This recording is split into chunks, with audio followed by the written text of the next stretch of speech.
making powdered sugar in your Vitamix. Should you use dry blades or wet blades? Stick around and we'll find out.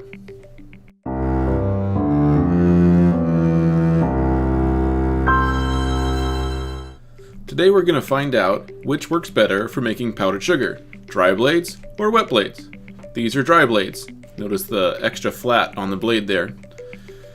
And then there's the wet blades, which are sharper and pointier and are meant for wet things. We're going to use the smaller Vitamix container to measure how much powdered sugar we get when we're using the dry blades or the wet blades to see if there's a difference. Alright, let's measure out 1 cup of regular plain granulated sugar.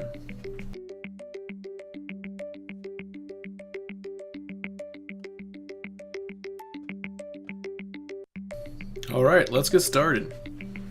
I always ramp it up to a high power. Looks like it's doing its thing. And it's kind of building up. And what I like to see is it building up on the sides and then it collapses back down on the inside. And that means it's still working and still grinding it down.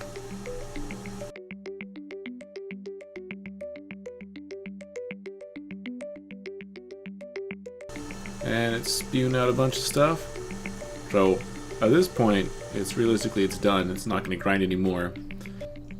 Now that we've ground it, let's measure it and see how much we got. So it's going to pour it into this jar, and then I'll tap it down to make sure we get a good measurement. And that looks like about 12 ounces. So that's about 1.5 cups. So 1 cup of granulated sugar in the Vitamix equates to about 1.5 cups of powdered sugar. Let's pour it out in a little container here, and we'll do a taste testing at the end. Next up are the wet blades. So as you can see, these are the pointy wet blades. And let's get those up on the stand.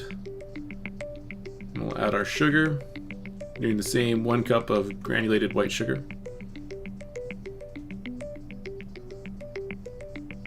Alright, ready to go.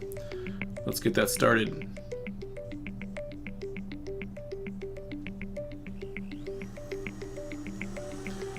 So this looks like it's getting it more fluffed up a lot faster than the dry blades.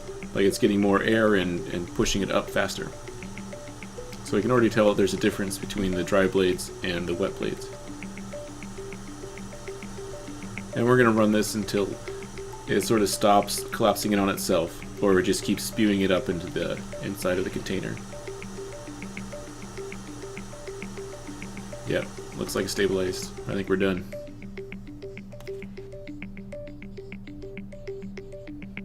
And let's measure it out.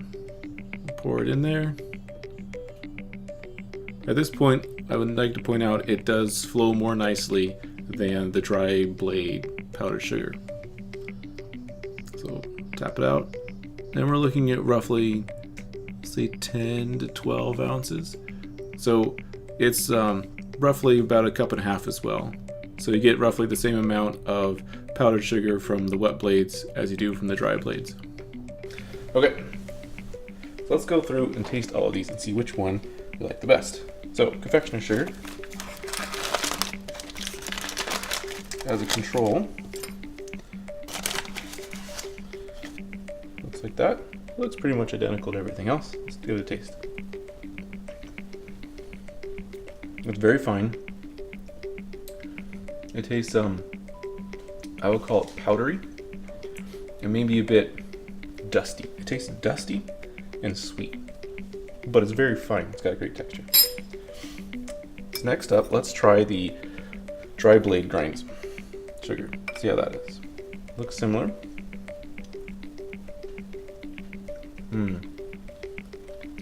It's good. It tastes like sugar. It doesn't taste like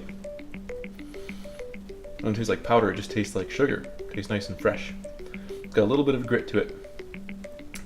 So it's not quite as fine as the store-made stuff, but it's pretty good. And let's try the wet blades. Texture looks good.